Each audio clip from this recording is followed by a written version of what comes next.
त्यांना महाविकास आघाडीमध्ये कुठलाही ताळमेळ राहिलेला नाही। प्रत्येकजण आपल्या आपल्या दिशेने पळतोय, कोणाला उमेदवार ठरवतात, मग ते उमेदवारही पळून जातात। त्यामुळे त्या भीतीने उमेदवारी जाहीर व्हायना।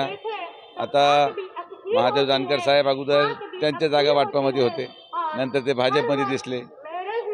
बरेचसे लोक जाऊन आले पण त्यांचा प्रवेश नाही।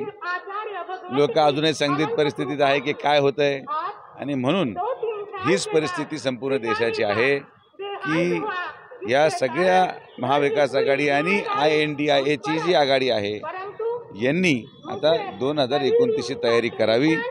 ज्यांची जनता ही आदरणीय प्रधानमंत्री नरेंद्र मोदींच्या पाठीमागे उभी आहे आणि 400 पार हा नारा यशस्वी होणार, या बाबतीत कुठलीही संदिग्धता राहिलेली नाही।